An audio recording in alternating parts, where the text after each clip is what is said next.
Repeat అన్నా సరే. ఇప్పుడు ఈ అంశం చూసుకుంటే ఇప్పుడు చిన్న చిన్న విషయాలకే మీడియా ప్రధానంగా ఈ రాష్ట్రమే కాదు ఏ రాష్ట్రంలోనైనా ఎక్కడైనా సరే మీడియా అనేది చాలా కీలక పాత్ర పోషిస్తుంది ప్రజాస్వామ్యం. అది మంచిని ప్రచారం చేయడానికైనా చెడును ప్రచారం చేయడానికైనా.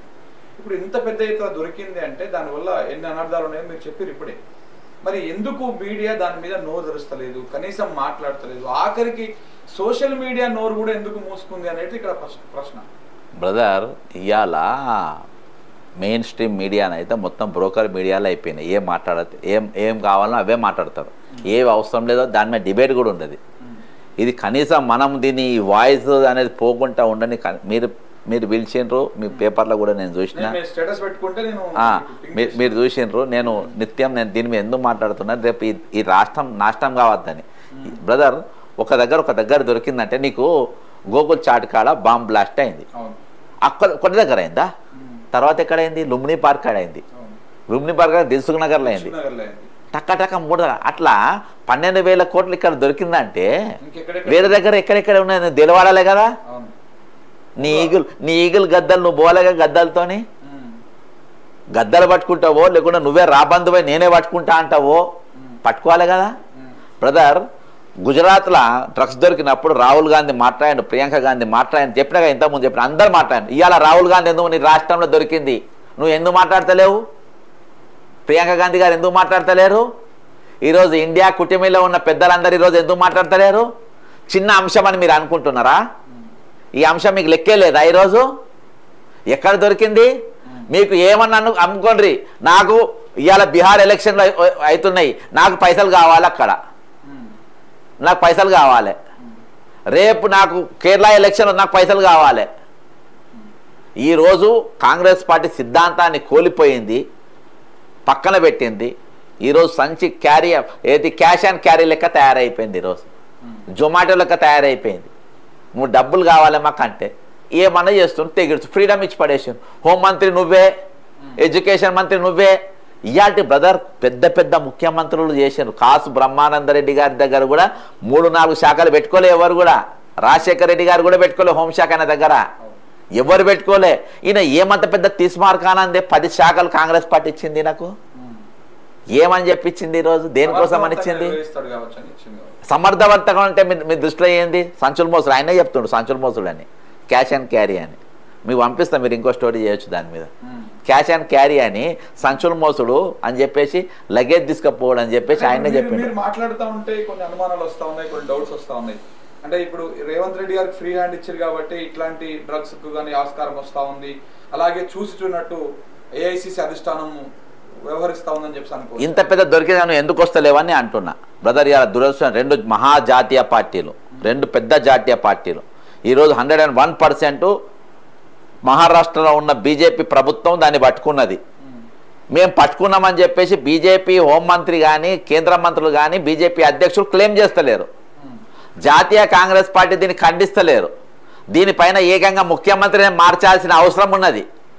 ఇది దేశాన్ని కాదు, దేశం మొత్తం సరఫరా చేయడానికి తయారైనటువంటి డ్రగ్స్ నీ ముఖ్యమంత్రి ఉన్న దగ్గర తయారైంది. ఈరోజు నువ్వు ఆయనను తీసేయాలనా వద్దా?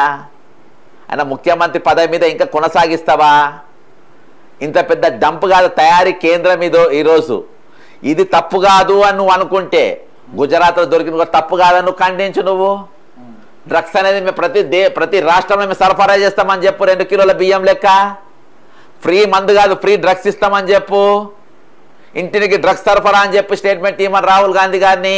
ఇది కరెక్ట్ కాదని మీరు అనుకుంటే, ఇది దేశం విచ్ఛిన్నం చేస్తుంది, దేశం సర్వనాశనం చేస్తుంది, మానవ ప్రాణానికి ఇది ముప్పు అని అనుకుంటే, మరి ఇది ఇంత పెద్ద డంప్ దొరికింది. ఈ ప్రభుత్వం పైన నువ్వు ఏం చర్య తీసుకుంటావు మాట్లాడు.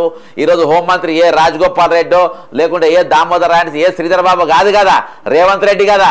మరి ఏమైంది? బాధ్యత ఎవరు తీసుకోవాలి? హోంమంత్రి తీసుకోవాలి కదా, శాఖ తీసుకుని ఉండాలి కదా. మరి ఎవరెందుకు తీసుకుంటలేరు, ఎవరెందుకు మాట్లాడతలేరు? ఇండస్ట్రియల్ మినిస్టర్ కింద వస్తుంది అనుకుంటున్నా ఏంది రేవంత్ రెడ్డి గారు? ఇండస్ట్రియల్ తయారైంది కదా, మరి శ్రీధర్ బాబు కిందకి వస్తుందో ఏందో అని అనుకుంటున్నారో ఏందో మరి. ఇది ఇండస్ట్రియల్. బేసికల్లీ తెలంగాణ పోలీసులు నెంబర్ 1 పోలీస్ వ్యవస్థ అని చెప్పేసి మన వాళ్ళు చాలా సార్లు చెప్పారు. గతంలో ఉన్న గవర్నమెంట్ చెప్పింది, ఈ గవర్నమెంట్ కూడా రైజింగ్ తెలంగాణ అని చెప్పేసి చాలా సార్లు ప్రకటన చేసుకున్నారు, ప్రచారం చేసి. మన తెలంగాణ పోలీసులకు దొరికింది, మహారాష్ట్ర పోలీసులకు దొరికింది ఒకటి పాయింట్ నెంబర్ 1. నెంబర్ 2, దొరికినాక కనీసము దాన్ని మరి మీరు అన్నట్టు ఇక్కడే ఉందా, ఇంకా వేరే చోట్ల ఏమైనా అవుతుందా, దాన్ని సెర్చ్ చేయకుండా, దాని మీద ప్రకటన చేయకుండా ఉండడం, ఇది అన్ని మొత్తం వ్యవహారం చూస్తూ ఉంటే దీని వెనకాల పెద్ద పెద్ద తలకాయలు, పెద్ద పెద్ద వాళ్ళు ఎవరు ఉన్నారన్నటువంటి అనుమానం సహజంగానే వస్తుంది కదా. బ్రదర్, ఎప్పుడైనా ఒక దొంగతనం చేస్తే మూట ఒక్కటి దగ్గర పెట్టాడు, 2-3 జాలలో పెడతాడు. ఒక మూట పోతే ఇంకో మూట ఉండాలని. హ్యూమన్ సైకాలజీ, క్రిమినల్ సైకాలజీలా. ఎందుకంటే మా అయ్య కూడా పోలీసు కాబట్టి నేను చెప్తున్నా. ఒక దగ్గర చూసి ఇంకో దగ్గర వదలరు. ఏసీబీ రైడ్లు అవుతాయి. ఏసీబీ రైడు వాడు ఉన్నోని మీదనే అవుతారా, అందరి మీద అవుతుందా? ఐటీ రైడ్లు అవుతాయి, బంధువులందరూ. ఇది కూడా అంతే. ఒక దగ్గర ఇంత పెద్ద పైసలు వాళ్ళు ఇంత పెద్ద విలువైనటువంటి దానికి దింపినప్పుడు ఒక దగ్గర ఉండదు, అది ఇంకో దగ్గర కూడా బట్వారా అవుతుంది. అర్థమైందా? అట్లా ఉందా లేదా అని ఎందుకు నిర్ధారిస్తుంది? అందుకని నోరు ఎందుకు తెరుస్తలేదంటే వీళ్ళు ఇది కాదు, తక్కిన ఎందుకు పట్టుకునే ప్రయత్నం చేసి ఇవాటి వరకు అన్ని కంపెనీల మీద ఎందుకు మీరు కుంబింగ్ ఆపరేషన్ చేస్తలేరు? ఇవాళ నీ పరువు పోయింది, నీ ఇజ్జత్ పోయింది, నీ మానం పోయింది. దేశం ముందు చేతగాని ముఖ్యమంత్రిని చేతగాకుండా మేము వచ్చి పట్టుకుంటామని చిన్న మహారాష్ట్రకి వెళ్ళి క్రైమ్ బ్రాంచ్ పోలీసు వాళ్ళు వచ్చి చేశారు. బ్రదర్, మన దగ్గర వ్యభిచారిని కేసులల్లా తీసుకుపోయి ఎక్కడెక్కడో అమ్మితే అవి ఛేదించి పట్టుకొని వచ్చిన పోలీసు మనోళ్ళు మామూలు పోలీసు వాళ్ళు కాదు, మంచి వాళ్ళని తీసుకొని వచ్చి. ఎప్పుడైతే ప్రభుత్వం వీళ్ళకు అడ్డంకి, ఇవాళ హోంమంత్రిని ఎందుకు పెట్టుకున్నావు?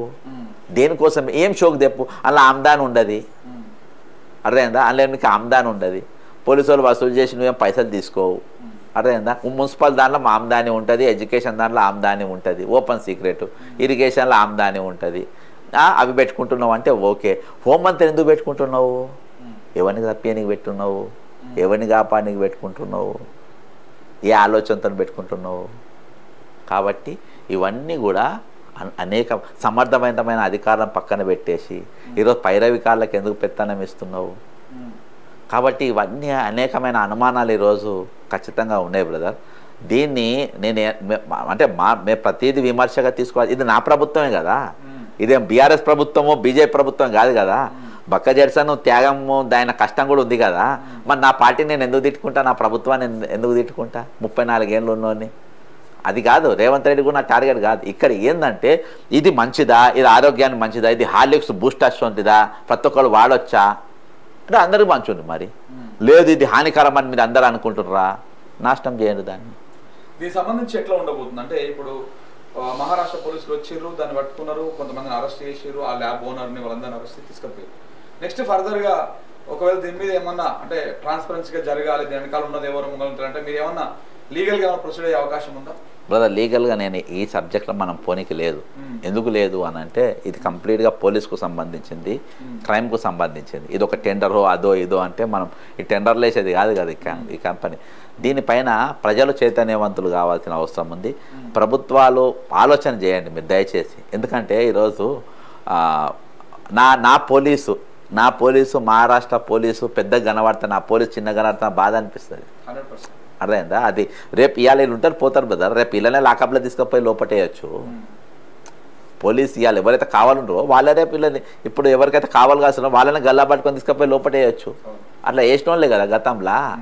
కాబట్టి మా పోలీస్ ఎప్పుడైనా, తెలంగాణ పోలీస్ ఎప్పుడైనా ఈ రైజింగ్ అనేది వీళ్ళ స్లోగన్లు పెట్టుకుంటే అన్న వద్ద రైజింగ్ లేదు, బొంగు లేదు. అక్కడ నా పోలీస్ అనేది వేరే రాష్ట్రం పోలీసు, వేరే దేశం పోలీసు వాళ్ళ ముందు మా వాళ్ళు స్టఫ్గా ఉండాలనే మాకు ఉంటుంది.